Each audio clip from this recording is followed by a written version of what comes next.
the French elections.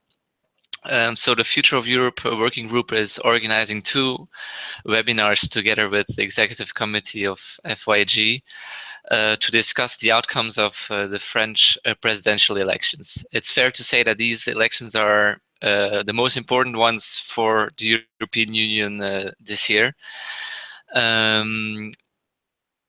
France has a major influence in Europe. And France is a very interesting country to analyze, so I'm very much looking forward to this webinar. And we have really good speakers here tonight with us. So we have Niels. Niels is our German correspondent in France. He's traveling throughout France and engaging with locals, with young Greens, and he will introduce us briefly to his Tour de France. That's how his project is called. And then we have also Marie. She is co-spokesperson of FYEG. And she's French, so the perfect person to introduce us to French politics. And then we have Rosalie with us as well, and Rosalie is helped within the socialist campaign the last months, so she can enlighten us with the insights of the French left. So let's get started. I will give the floor to all the speakers first to just briefly introduce them if they want to add something of what I just said. So Marie and Rosalie, I give you the floor. Marie, do you want to start to explain us how is the French left nowadays?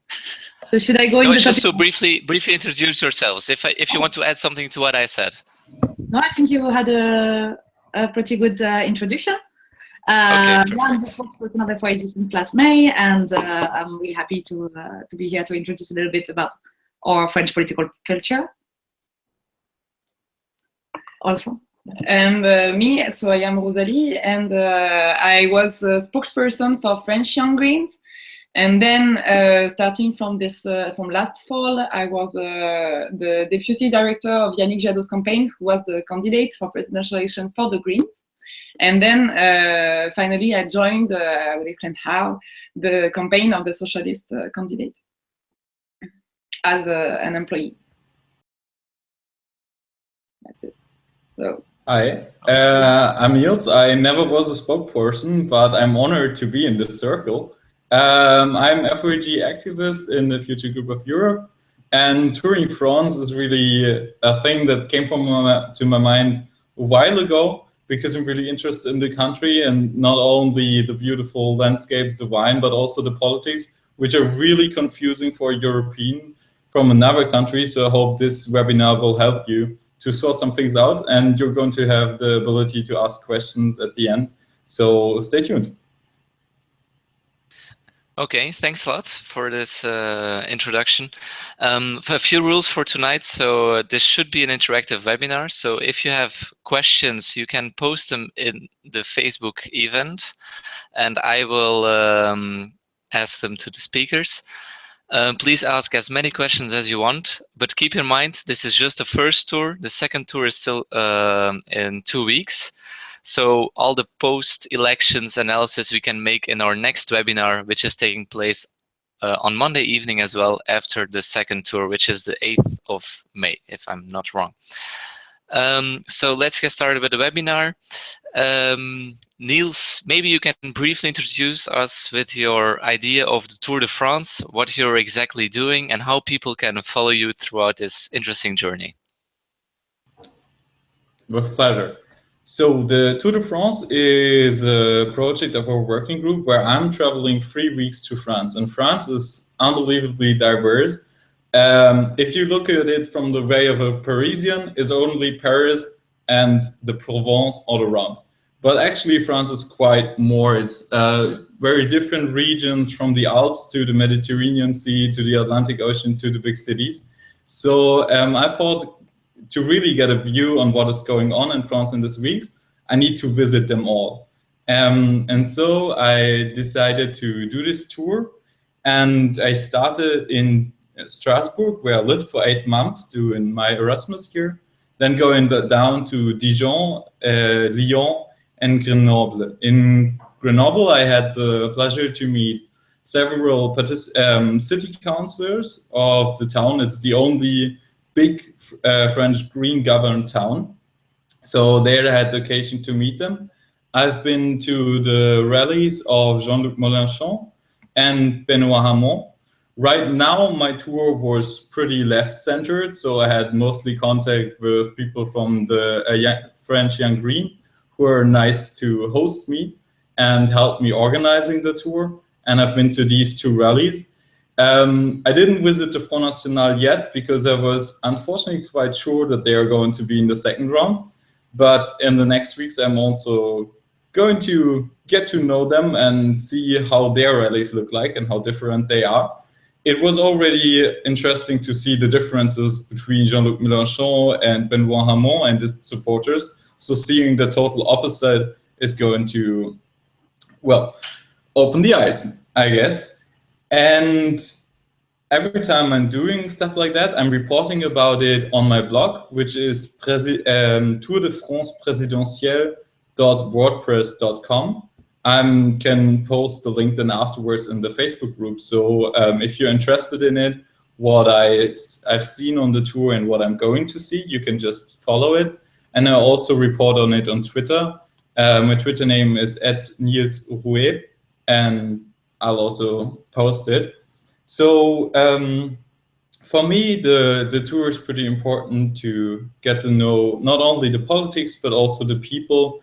And I make contact to just everybody who walks around, who takes me in with a car to a smaller city, or who I meet. So I guess in this way, I can get a look on the elections that for people who are in other countries and only have the media report is not that easy to get. So I guess I will help in this debate, and that's it. Okay, thanks a lot, Niels, for introducing us to your Tour de France idea. So I propose to everybody who is watching us now to follow Niels on Twitter, on Facebook, to read his blog.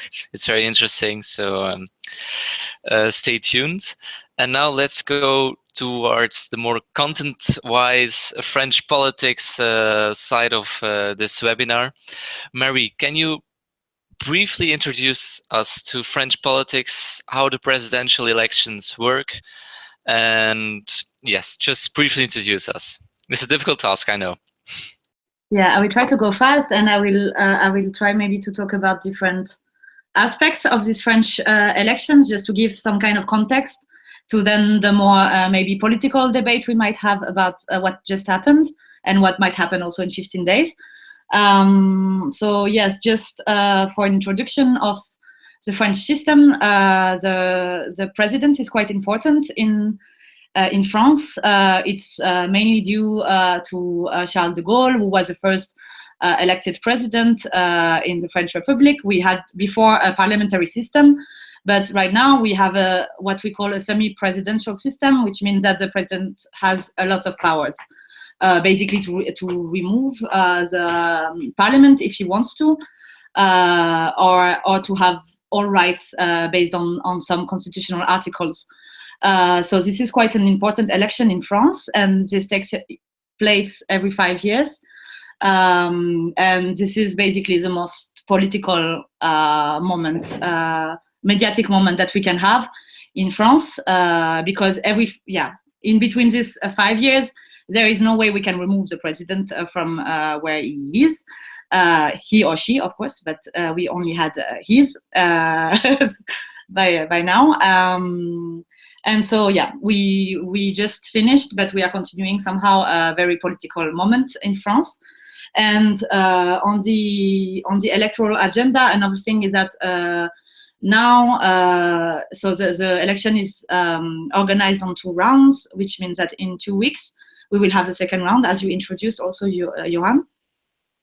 Where we will have only the last 2 contenders who had the most votes on the first round, which are Emmanuel Macron and Marine Le Pen.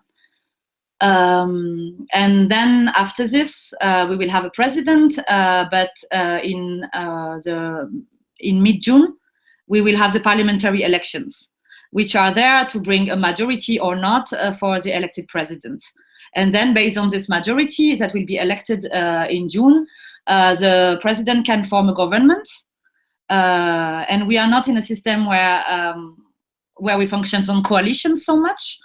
At all. I mean, we are not a parliamentary system at all, but then people vote to give a majority or not to the government. But we are not functioning with coalitions, which might change also if Macron gets elected, because this is really something really new that just happened yesterday in France, and we have never seen that in the Fifth Republic where we are in right now. So this is really something new. And now I would like maybe to move on to maybe the broader topics that just made this campaign and introduce a little bit to the different political families and what happened during the campaign. I don't know. I mean, I will try to be as fast as possible, just to give a brief No, overview. go ahead, Marie. It's very interesting. Okay. So just to give a brief overview of where we are at, and then to give some information so that we can have a good debate afterwards. So we have different political camps or political families in the French politics. One of them is the far right. It was born in the 70s somehow and gained more and more power in the last years. And yeah, the basic thing that happened with this political family was 2002. Where Jean-Marie Le Pen, the father of Marine Le Pen, accessed the second round of the presidential elections, as Marine Le Pen just did yesterday. It was a shock for France. Right after this, there were massive demonstrations. It was a real shock. Nobody was expecting him to come to the second round.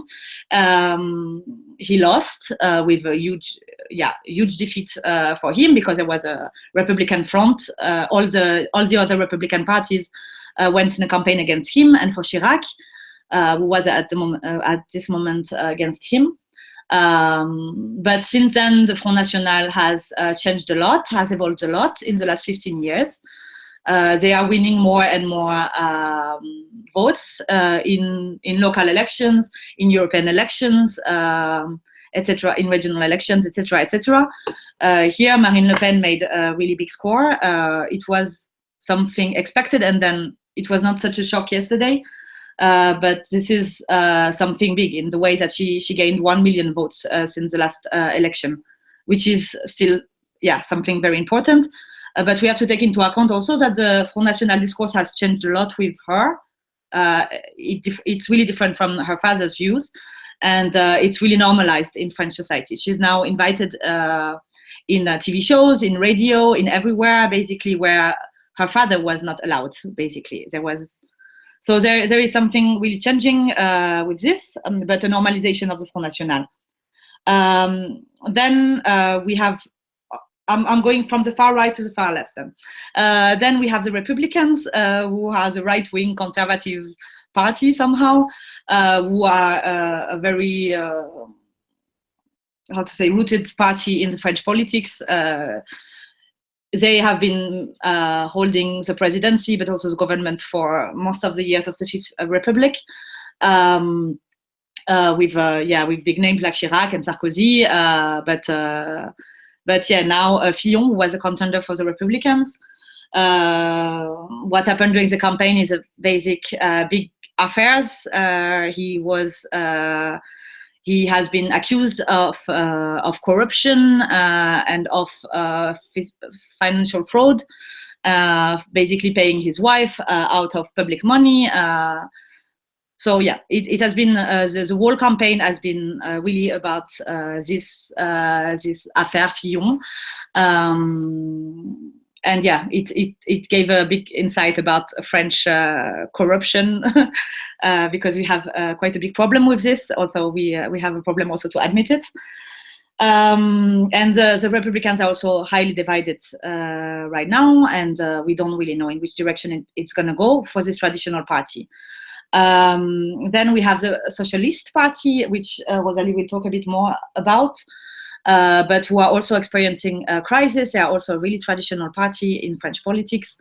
And yeah, we had the high figure of Mitterrand, who was president in the 80s.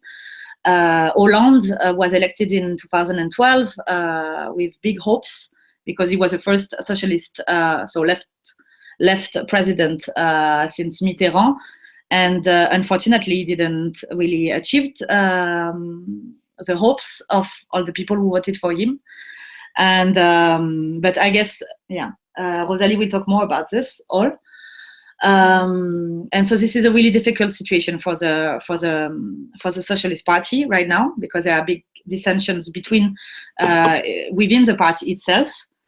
And then we have yeah, I'm not going to be maybe going too much into small candidates. We had in this election particularly a big role played by the Front de Gauche and by the France Insoumise, led by Jean-Luc Mélenchon.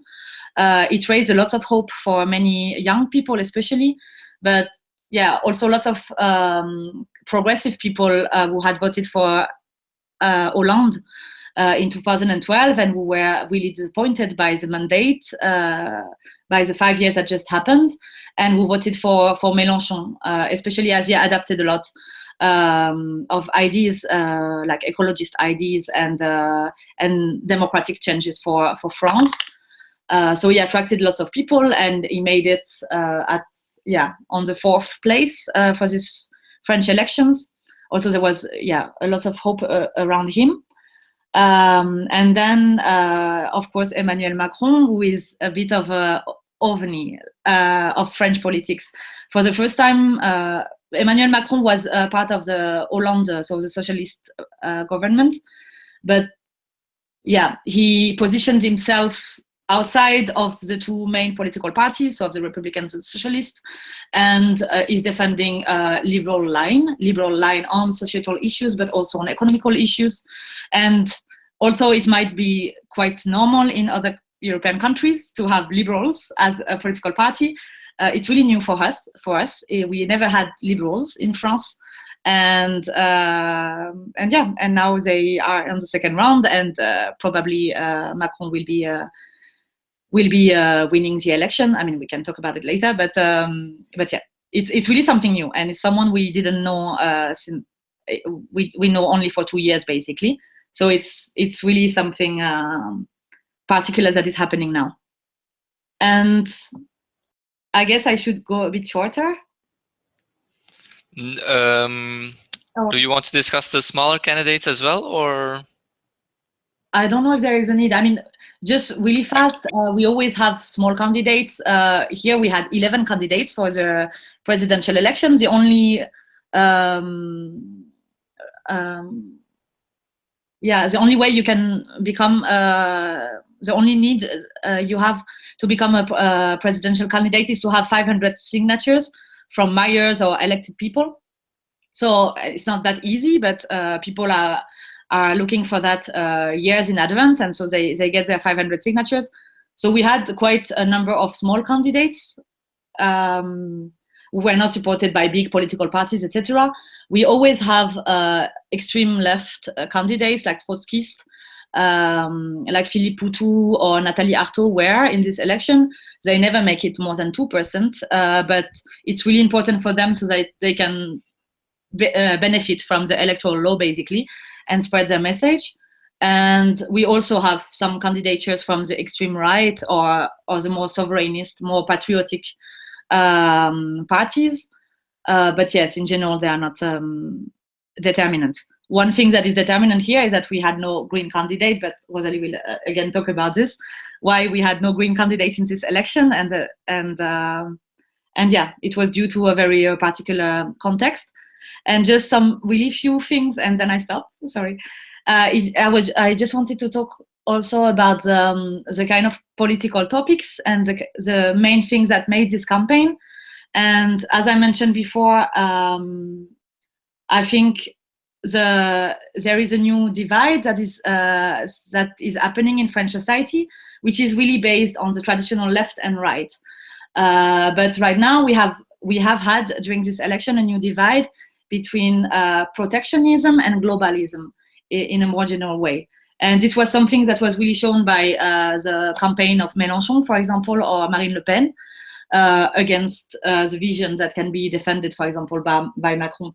Something really more like globalism without being center or left-centered, and against a vision of protectionism and patriotism somehow. The question of Europe was also very huge in the debates, and we can talk afterwards maybe with your questions about what were these debates and why are we debating so much Europe or Frexit in France.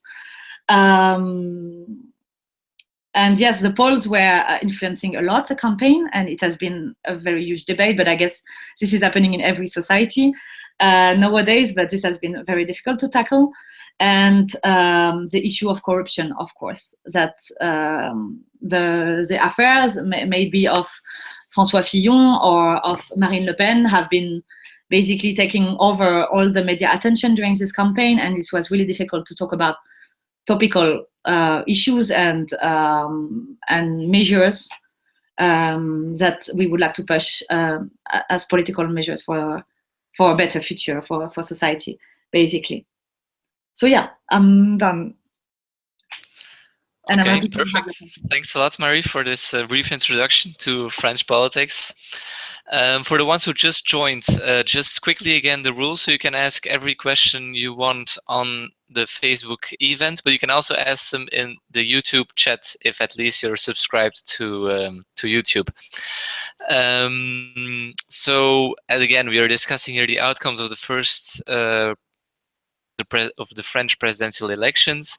We just first we heard Niels talking about the Tour de France idea he is doing right now, and then we had an introduction into French politics by Marie, spokesperson of FYEG. And now let's hear Rosalie, who was in the heart of the socialist campaign during these elections. She will explain us how the Greens and socialists have lived throughout this campaign. I imagine it was a hard campaign, but let's hear what Rosalie has to tell us. Yeah, definitely it was hard. Like from the very beginning, from I think years, we've known that this campaign would have been very, very, very, very difficult, because if we start from I will start from 2012. In 2012, we had a right government with Nicolas Sarkozy, who was president, and he was very, not that unpopular, but the left family was very eager to kick him out. So the socialists at this time organized a primary. It was totally open primary because anybody could vote. It was just €1 to vote. François Hollande was designed, and the socialists had an agreement with the Greens. So we had a presidential campaign with a Green candidate who was Eva Joly, the MEP. And she did a very, very, very weak score, but it's always like this in presidential campaign for the Greens. But we had afterwards two ministers for 2.5 years, and also we had a group which means more means at the National Assembly for parliamentary elections, which was very, very important for what has come after. Because what happened is that François Hollande didn't do really left politics. Like I think that after gay marriage, we didn't see anything coming. He also, for example, he pledged that he said that he wanted to renegotiate the European treaties with Angela Merkel, and in the first 6 months, finally he resigned for that. He was not that much interested in this, so it was first a problem. And so finally, the two Greens ministers left the government in 2014 after we had local elections before European elections, and then after in the next years of the mandate of François Hollande, for the Greens, it was really like a split between, as they said, the pro-government Greens, who finally joined after the government. We had a national secretary who is nowadays still minister, for example, and a senator who was very important in the party, who is now a secretary of state, which doesn't make sense at all for us. And for them, it was really very easy to say that the Green Party finally became just a leftist area, and that they don't want to go to they are not very interested in governing and stuff like this. So this was the situation, and also everybody was seeing that François Hollande was not at all making a politic of the left, like he was not doing what we were expecting from him. We can also talk about,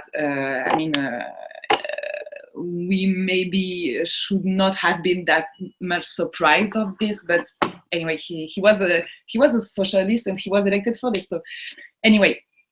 So the 1 year ago, Yannick Jadot, Daniel Cohn-Bendit, and other intellectuals like Thomas Piketty and people like this thought that maybe, because the situation was not very nice, thought that it could be interesting to make sure that the right will not take the power again, to organize a big primary of the left.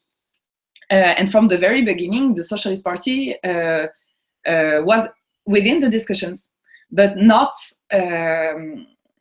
saying if François Hollande would participate to this primary or not. Because also the thing was, if he would have participated, then he would have lost, maybe. So it was very an issue for them. Finally, this big primary of the left we couldn't make it. Because also Jean-Luc Mélenchon thought that it was not a very good idea. He's not a very primary man, you know. He's not very interested in the primary system. So finally what happened is that last summer, us, the Greens, we organized our primary, who was, let's say, half open, because everybody could vote to it. They just have to subscribe on a website and pay €5. And we had the deadlines. Afterwards, we could not accept the subscription anymore. And so Cécile Duflot, who was a former minister, was a very favorite politician. Everybody was expecting her to win, but surprisingly, she didn't win. Yannick Jadot won this primary. And I must say now that because of all the problems we faced in the previous years, the party like the Greens has a huge debt still. Like, we are still reimbursing the campaign of our candidate Eva Joly from 2012. So the party is in a very bad situation financially. So everybody was thinking that okay, the left is not in a very good shape. As the Greens, we are very in the bad shape. So Yannick Jadot, please. Everybody was thinking that it's important to participate to the presidential election as Greens, even though we always make very weak scores. But is it really worth it? Is it really worth it to have a candidate and to have a campaign and everything? And in the same time, while we were still facing a very difficult campaign for the Greens, basically, François Hollande finally resigned to comment tu dis se représenter, to run again for presidential election. It's the first time ever in history in France that the president finally resigns to run again. He was very unpopular at this period. He had like a 4% of positive opinion, and it was awful. And so the socialists they had to organize a primary anyway, because it's their statutes and everything.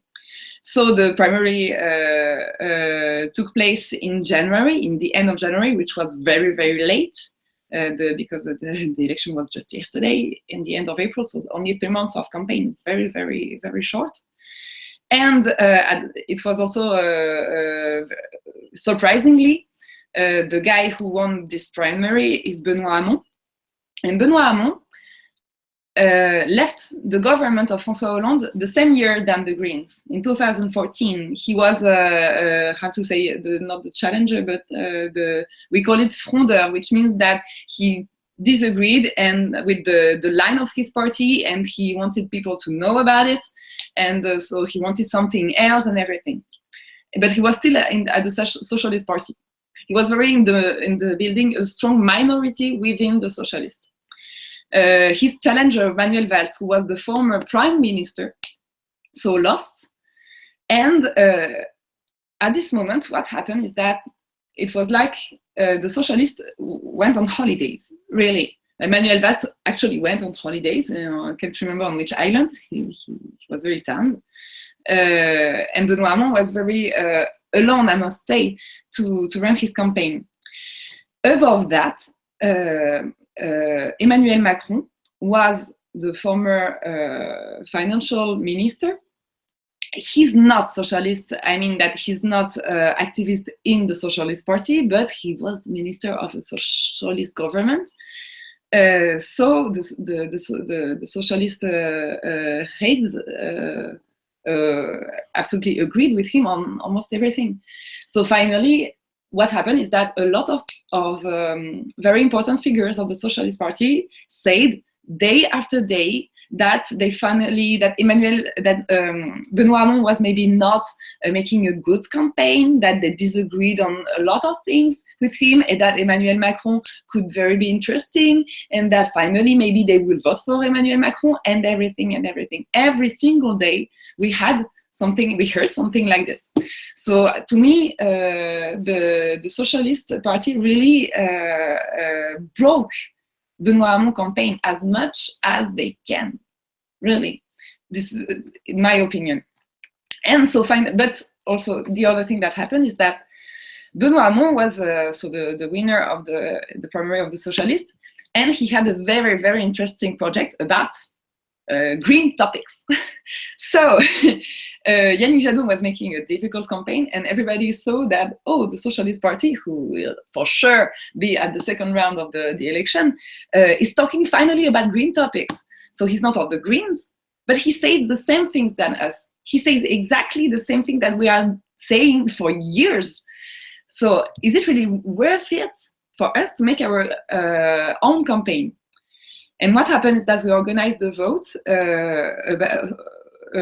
toward all the voters of our primary, our green primary, to say, do you agree that we could talk with Benoît Hamon, but also Jean-Luc Mélenchon, who is having also a very interesting speeches about green topics. So maybe we could organize, this campaign was called One But Not Three. Candidates talking about left and ecology and everything. And everybody, of course, said, yes, sure, you should talk with Benoît Hamon and Jean-Luc Mélenchon. Jean-Luc Mélenchon never changed his mind. He didn't want to make any agreement. Never. He said, I am just following the people. They choose me, I choose them. I don't want to talk about any agreement. The Socialists, for 3 weeks, negotiated with the Greens an agreement. When this agreement was finalized, we organized a vote, and this agreement was was approved by 80% of the voters, so which was very, very high. To me, personally, it's just as if the Greens finally resigned instead of the Green Party to have a candidate for the presidential election. It's not that the Greens disappeared, it's just that it was definitely worth it to me. Just to also give the proportion, the participants for the Socialist primary, there were 2 million, more than 1 million voted for Benoît Hamon. Us, the participants of our primary, there were 17,000, which is not at all the same. So more than 10,000 voted that we should join the Socialist campaign. So at this moment, I personally joined the campaign team of Benoît Hamon as an employee in the mobilization team, and I was in charge of the mobilization of the Green Party. And which has been very difficult, I must say, is that everybody was seeing that the Socialist Party was I don't know how to say, it was unplugging, let's say, Benoît Hamon more and more. And I remember that on a weekend, it was the weekend between the 7th and the 10th of April, Jean-Luc Mélenchon passed above François Fillon in the polls, which was very the sign of a very, very strong dynamics. And Benoît Hamon was falling more and more and more. And so more and more Greens finally were saying that I'm not voting for Benoît Hamon. I can't get with the socialists anymore. They're always betraying us. So I will vote for Jean-Luc Mélenchon now, even though I don't agree on everything with him, especially on Europe, on international politics, but he is, to me, the Green candidate. So I will vote for him. So yes, I don't know what I can say more. I think I talked a lot already. Maybe I could ask questions now. Okay, perfect. Thanks a lot, Rosalie, for this brief overview of the problems within the French left and especially the Greens. There are many problems, if I hear correctly. But again, for the ones who just joined, you can ask us questions on the YouTube chat or on Facebook. Please do so, because we're now moving to the Q&A. So I will start by asking questions to our speakers, and I would like our speakers to give a brief answer. So just a few sentences or just your quick opinion, so we can do a few questions before reaching the end of the webinar at 9 p.m. So maybe a first question. So Macron won with 24%, Marine Le Pen was second with 21%, Fillon was third with 20%. So we have Marine Le Pen, Fillon, which are right to extreme right, having together almost more than 40%. Can we conclude that the left lost this election? Maybe Niels, you can give a quick answer. I think that all the people who think of left in the way as perhaps a lot of us do think have lost. I think the left, the social liberalism, has won, because Macron is having some left ideas also in his liberal point of view. And I know from German and other social democrats or lefts, they are all in favor of him. So being left is really different from where you come from and how you look on it. So Macron can also be seen as something positive for the left, especially in European terms. And I know that from my country, nearly all Green Social Democrats support him. So for them, it's a victory of the left. But I know that for the French left, it is regarded as a victory, as a loss, and that they have really big problems with voting Hamon. The people that I've talked to, which were mostly left, were so many who said, no, I'm going to abstain. If I would vote for Macron, then only if I close my eyes and the nose. So I know that for them, it feels like a big defeat, but I guess in European terms, it's not. Okay, thank you, Niels. Maybe Marie or Rosalie can give your perspective on this question.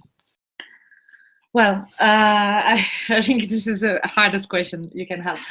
And right now, I think this is, I mean, yeah, we are still reasoning here in terms of leftism and, you know, not in terms of progressism, because I guess we can call Macron a progressist, but I'm not sure he's a leftist in any way. And what do we include in this left? And I think this is a really big debate that we cannot have right now online with such a time schedule. Yes, I mean, this is a defeat for the left. It's, of course, neither Hamon, neither Poutou, neither Mélenchon, who were the socialist left ecologist candidates, won.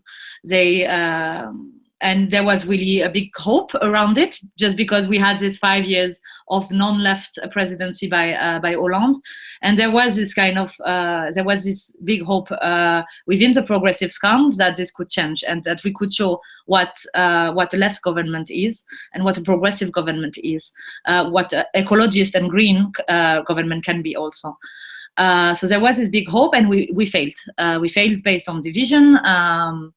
We failed based on a political context that was not favorable. There are lots of issues that made us fail, and we will analyze in the next weeks what happened and why it didn't work, and how we can make it different in the upcoming elections, which are parliamentary elections, where we need alliances, we need to go together, and we need to rebuild some bridges that have been totally cut down during this campaign, which was really violent. We didn't talk about it before, a bit. You talked a bit about it, but this was really violent, also within the left, and yes, we really have to work on this. But there are some positive things. There is a positive thing that Macron is there instead of Fillon, for example, facing Le Pen.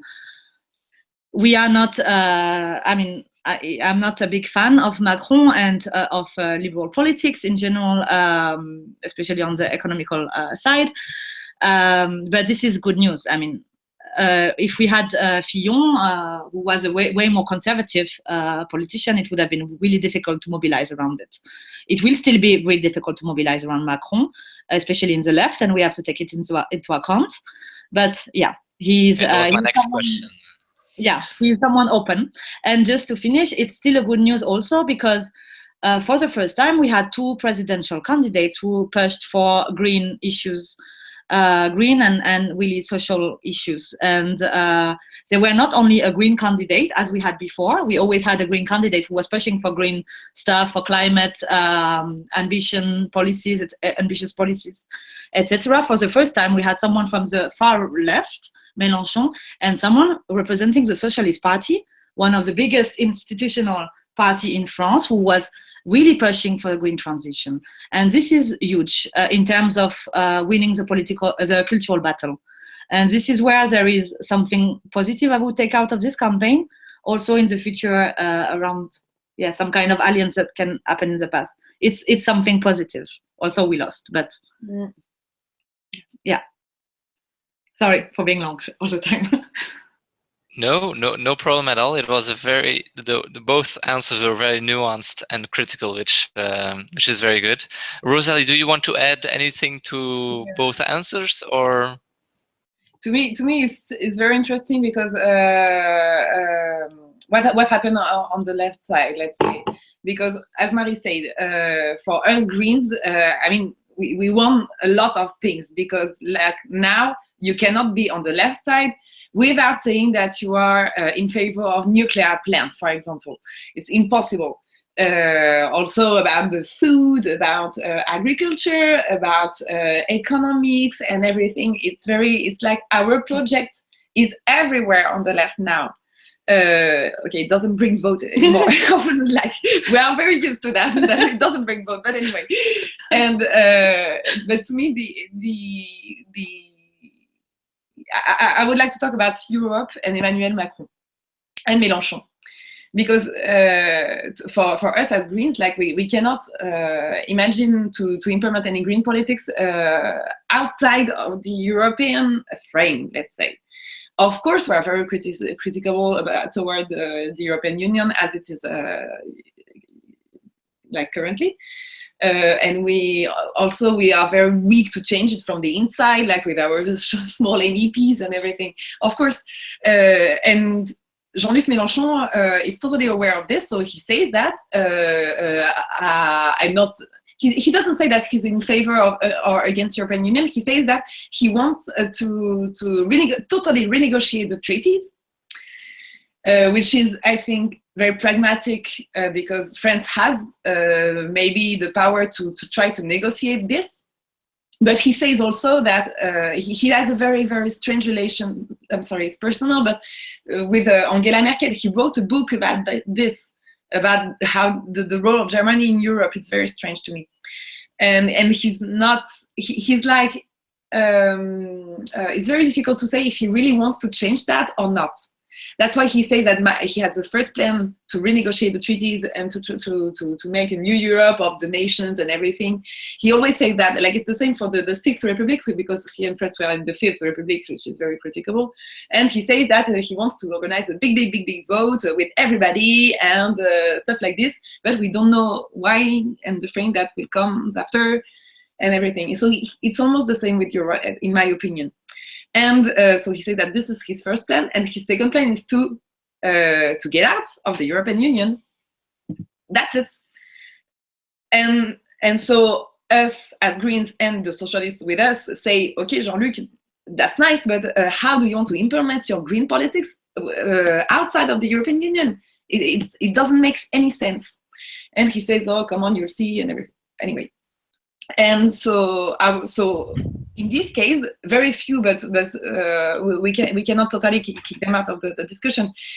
Very few Greens voted for the very first round for Emmanuel Macron because he's very, very in favor of the European Union as it is currently. It doesn't mean that it works perfectly, but they are totally agree about the fact that we should implement more reglementation with the European Commission and everything. Yeah. I must say that Daniel Cohn-Bendit himself called to vote for Emmanuel Macron the very first round to beat Marine Le Pen, which also didn't help at all the Greens, neither the Socialists. So for us, I think that as Greens, as the Green left, we are totally we have some difficulties to have our political space between Jean-Luc Mélenchon, who pretends to be very in favor of Europe, but it's very difficult to say if it is right or not, and Emmanuel Macron, who is strongly, I think, European friendly. Yeah, but who doesn't want to change anything. And about green politics, he's totally like nobody knows what he thinks. Like nobody. And I'm talking about green politics, but it's not only about that. Like nobody can say nowadays what Emmanuel Macron thinks about most of the stuff. Yeah, he's always it's like a running gag on various social networks. So he agrees on everything. Everything. Yeah, he has no program, nothing. And on the European level, I think this is where he has the most talked, basically, because he was really the person who was standing out of everyone else in the presidential elections. But he's clearly defending the status quo at the European level. And he's pro-TTIP, pro-CETA, he's pro more liberalization, but less, not really, he didn't really push for more social Europe, etc. But I do propose that we talk about Macron maybe in our second webinar, because it is likely that he will win the second round, and then we can discuss what the future will bring with Macron. But let me pursue with the next question. Is you said it yourself that it will be very difficult to mobilize people to vote in the second round for Macron. We all agree that we have to go and vote. I don't have to go and vote, but the French have to go and vote for Macron in order to avoid Marine Le Pen becoming president. But how are you mobilizing all these deceived voters, the voters for Mélenchon, the voters for Hamon, who are now very disappointed? And also, that's maybe a sub question, is Mélenchon has not explicitly called upon his voters to vote for Macron. Is that not a major issue? Maybe Niels, you can start. Yes, I can. So how am I going to mobilize? Well, I don't have an organization, but I do my very best in talking to everybody how Le Pen would fuck up the whole European Union, how this would evolve for the French-German friendship. I mean, in the future, if we might have Martin Schulz on as Chancellor and Le Pen as President, who are like the enemies of the European Parliament, that could revoke some old bad memories. So I'm really trying to talk with people, and I already did this the whole time I was in Strasbourg, the whole time I was in France, to really talk about the danger Le Pen is. and also the danger she poses to democracy in France. Like, she has the état d'urgence, I don't know the English word for it. I have been too long in France, so I'm losing my English. So she has the power to, if she would become president, she would have the power to do everything she wants. She has the police who supports her. She has the army to support her. So I'm trying to talk to French people what it really would mean to have her, because due to this, what was explained in the beginning, that the Front National is now in the political landscape over 30 years, that her ideas have spread so wide that the discourse of François Fillon, who is a conservative, is way more racist and right-wing than the German AfD. Like, they are really nice in comparison to what François Fillon and Nicolas Sarkozy said at their rallies. So I think the political sphere in France was so much shifted to the right through Front National that I have the feeling that they sometimes don't even see how bad Le Pen is. So I'm trying this. And also the second point, is it going to be hard to mobilize? Yes, totally. Nearly all of the left people I've talked to had such a big distrust towards Macron, such hard feelings about the bad neoliberal that is wants to destroy the French social rights, that I guess it's going to be really hard. And I hope that you two are going to get your best, so we won't have Le Pen in the second tour. So I'm looking forward to hearing what you are going to do on the European and in the French system. Okay. Yeah. Before we go, I let you answer the question how left will be will mobilize the voters to go and vote for Macron. We also have some YouTube questions, and as we are approaching 9 p.m., I would maybe first try to tackle these quickly. So we have one question from Jeroen, who asks, what is your prospect on the legislative elections of June, and what is the effect of the presidential elections on them? I know it's a quite complicated question, and I would prefer to handle that question in our second webinar. We know the outcome of the presidential elections, and we can better assess what will the impact be on the legislative elections. But maybe Rosalie and Marie, you can already give a very brief analysis of this question, but like very, very brief. Or do you think this is impossible?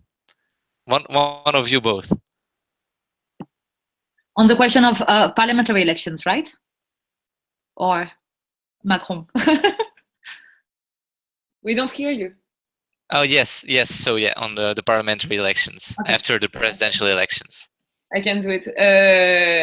Maybe European people, guys, think that it's very weird to have parliamentary election right after presidential election. You're right. It's totally, it shouldn't happen like this, because before we had a presidential election, presidential mandate was 7 years long, and now it's 5.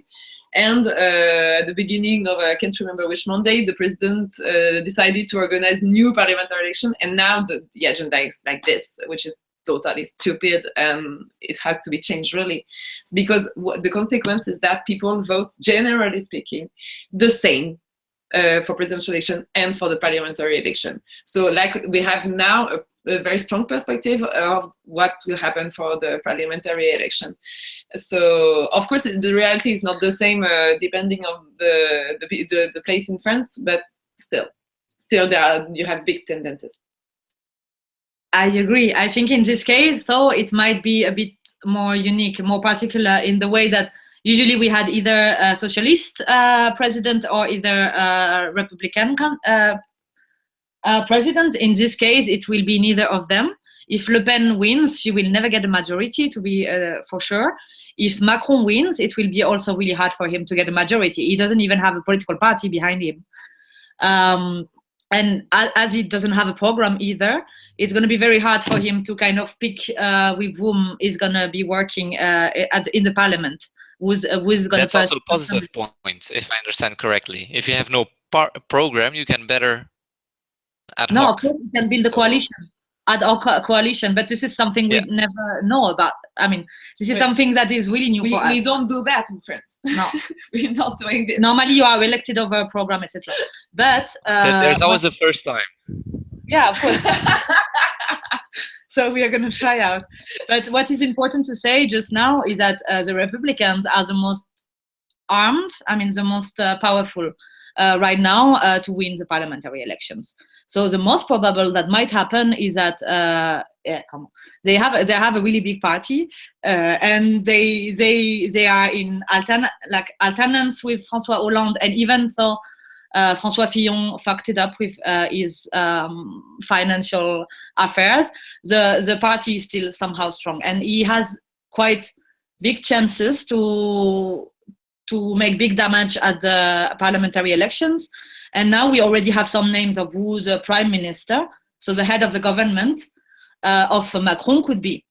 And he will be a Republican, most probably. So, and we know there will be this work between Macron and the Republicans probably in the future. But okay, we can talk about it later. Okay, I think we can discuss this in our second webinar. So if the audience is interested, please join our second webinar. But first we have another very interesting question, which I also had during the elections, is how did Fillon manage to still have 20% of votes? I mean, he was involved in that many scandals, he basically stole public money, and how did he manage to have 20% of the votes? Who is supposed to answer to this question? I'm sorry. Who could answer? Who is supposed to answer the question? Maybe Rosalie, you have a better view on the campaign. You were in the heart of the campaign, so maybe you could give us your perspective. Why us French people are still voting for assholes? Is this your question? Like for totally corrupted politicians? Like for I know that from a European perspective, it's totally it doesn't make sense at all. But in France, it's like you have to be corrupted to be credible. It works like this, I think. In my opinion, it's totally impossible. Like we us Greens, like with the European awareness, we know that it's totally impossible. Like in countries like Denmark, if you stole or if you pay with your personal the credit card of your minister, like chocolates, you are fired. And no, like François Fillon pretended to employ his wife for 20, 30 years almost. She was paid like a lot and without doing anything. And for French people, it's totally okay. I can't explain why, and it's one of the cultural battles we have to have in France, like to make understand people that it's not normal. It's not normal, like our politicians can use our public money like this. I don't have more explanations to me, like except that. Okay. Maybe Niels has, because Niels, do you have a German perspective on this? Yeah, fired indirectly, but that was not the point. I just wanted to share a story from Grenoble, because in Grenoble in the 90s, they had a mayor, Republican, who was corrupt. And that was when the Green Party in Grenoble was getting so powerful that they are now the only one with a Green mayor. So this really helped them to be the only party who is going straight against corruption, who is credible. So perhaps this huge corruption scandals of Fillon and Le Pen could help the Green Party in the future to show more precisely who they are and why they are different than the others. And in Grenoble, they are still profiting from this fight against corruption in the 90s. So go for it. I just would like to add something. That the young generation was totally against François Fillon because it was funny, it was a meme on the internet to say give back the money, give the money back, Fillon rend l'argent. Like you could saw this message everywhere on the posters, on the internet, everywhere saying give the money back. So I think our generation is more aware of the problem of this problem than our parents. Okay, so I think we can agree that it's the old strongholds of the Republicans, les Républicains, that are still voting for Fillon, whatever happens. Okay, seeing no more questions online, nor on YouTube, nor on Facebook, I propose we stop our webinar here. Except if Rosalie and Marie still want to answer the question of how will the left mobilize voters to vote for Macron. Maybe this last question needs to be answered. Well, how we can mobilize against Macron, I think, yeah, there are many different... For Macron, for Macron, for Macron. Sorry, I'm sorry. I didn't want, I'm sorry, I was lost in my ideas. Of course, we're going to mobilize, maybe not for Macron, but against Marine Le Pen for sure. And then, of course, this means that that people will go and vote for Macron. I think there is tiredness in general within the youth, but also within the progressives, than to be kind of held in hostage at every second round against far right. Of course, this didn't happen at every second round, but this is the kind of mediatic political discourse that we hear at every election. And the major political parties are also playing on this and not really taking this into account. So there will be an issue here, and some things that we didn't experience in 2002 in fighting the Front National. Mélenchon didn't, for example, yesterday evening when he was asked, didn't answer on who is gonna push for and who is gonna call for voting for. It's the first time.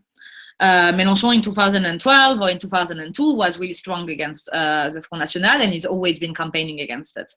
It's his first enemy. Yeah, I mean, yesterday, just so you imagine, yesterday we had the presidential results at 8.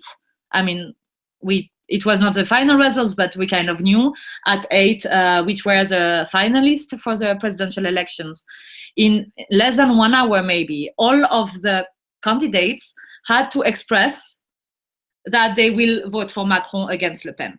And this is what we call the Front Républicain. This is an old Republican tradition in France, which calls for everyone to say, okay, I'm going to vote for Macron, I'm going to vote for the candidate that is not Front National.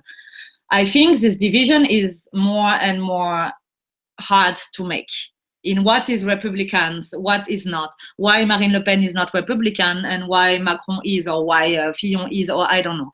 Of course there is arguments. There is arguments why the Front National has some problems with public freedoms, with democracy, etc., etc. There is no problem with this.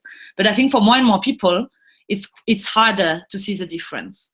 And Marine Le Pen has been also working so much on this normalization thing that it's not a crazy far-right candidate anymore. She's not Trump.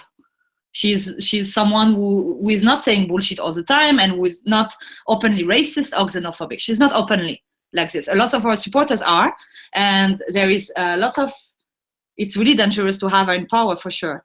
But it's just to explain how in the French society it's going to be harder this time to again campaign for this. And there are lots of people who won't vote for Le Pen, but who will abstain because they are tired of this game. And we have to expect this. There is no reason why Marine Le Pen would win, to be honest. For now, the polls give 60 to 30. So 60 in favor of Macron, 30 to which is still very high to Le Pen. It's very high for her to get 30%. But in 2002, Jacques Chirac won by 83%. At the second round of the presidential election. 83, we are very far from this. Yeah. No, there will be a huge mobilization of French people against the Front National for sure. There will be a bit more abstention also for sure. Normally there is no risk, but we cannot, of course, plan anything. There will be a debate. When is it the debate? Next weekend? I don't know. We have a debate in between the two rounds, between the two last candidates, and it's going to be huge. And especially as Macron is not really good at pushing for political ideas, and he's going to be attacked, and she's going to be ready. And this might play a lot also in what are the final results going to be, and what we're going to do as Greens or as progressive in between the two rounds. is still very unclear. And even if the jeunes écologistes could be there, and unfortunately they could not be there, and I want to apologize for this because it was really kind of late planning, and they would like to be here, and they will be here on the second round live stream. I think they would tell the same. Right now, there are lots of talks about strategy, about mobilization against the far right. There has been some mobilization yesterday, some anti-fascist demonstrations, but it was kind of really extremist anti-fascism demo. But there will be mobilizations, there will be walks, there will be, especially on the 1st of May, a big mobilization of progressives all together against the Front National. And of course, yeah, you can follow FYEG accounts on social media, etc., to kind of follow what will be happening in all jeunes écologistes accounts, to follow what's going to happen in the upcoming weeks towards the second round. But for now, yeah. Thanks a lot for this, Marie. It's the end of our webinar, so I really want to thank you for your contributions. Before we end, I just want to ask Niels, what is your next destination, your Tour de France? So I just arrived a few hours ago in Toulouse, so I'm going to be a little bit in Toulouse. And tomorrow or the day after, I'm going to do a trip to Andorra, because they will get the French president is the head of state of Andorra, but they don't have the right to vote for it. So I'm going to ask them, what do you think about it, having one of these two candidates being your president without saying anything about it? So we'll see what they say, and especially what they say about French abstentionists who have the possibility to vote but don't do it. So this is going to be interesting. Okay, and where can people follow this? Repeat once again for the people who joined later on. Yeah, it's tourdefrancepresidentielle.wordpress.com. And I'm going to put the exit links in the comments, because if you put it in Google, I'm unfortunately not known enough to appear in the Google search. So you really need to get on the link and to make it share that often that it will appear in the Google search. And on Twitter at Niels Rueb, R-U-E-B. So there you get instant photos and everything 24/7 from my journey. And especially from all the mobilization, I'm going to be on the 1st of May, I'm going to be in Rennes, which is a really left-wing city. So I hope I'll see huge mobilizations there. And I'm really looking forward to the next 2 weeks and to see how France will defend its place in Europe. Okay, perfect. Thanks a lot for this, Niels. I hope to see all of you back in the next webinar in 2 weeks' time. In the meantime, follow Niels Tour de France Présidentielle WordPress.com, if I'm not wrong, but he will post a link in the YouTube chat. And also, if you can, follow the debate, the famous face-to-face debate on French television in a few days. And also follow the FYEG social media channels to know more about the French elections. And if you have any questions, write them down and ask them in the next webinar, where we will discuss what happens, what are the outcomes of the presidential election. Do Rosalie and Marie have to add something before we finally close down? No, it's. I'm very happy to participate for this, because it was a very hard campaign for me. So it's the first step to make an evaluation of what we failed in this campaign. I think, Niels, you will definitely enjoy the demonstration of the 1st of May in Rennes if you are still there. It's amazing in Rennes. The leftists are amazing. But be careful. Take care of yourself. It's going to be violent also. And that's it. And also the parliamentary elections will be a very big issue. So we'll talk about this the next time. Yeah. Yeah, I think, I mean, it's good to share about these outcomes, and I hope to do this also within FYEG. I mean, that FYEG will be doing this also for other elections, like the German elections that are upcoming also, yeah. And that will be very also important for Europe. And yeah, I mean, this election has raised more questions than it gave answers, I think, for the left or for the progressives camps. I think it's good lessons also, I mean, that we're going to continue working on towards a General Assembly. And these are big issues that are being discussed within FYEG at the moment, and how to build alliances and how to work on being leading force in these progressive forces in societies. And yeah, this was a very interesting experiment here in France, which failed a bit, but the fight is not over, as we say, and yeah. And yeah, I think also I would like just to add that you can, if you are interested in French politics and about following the mobilizations, don't hesitate to go on the Jeunes Écologistes accounts, maybe on Twitter or Facebook, and they are posting a lot of statements and they are positioning themselves a lot, especially these days.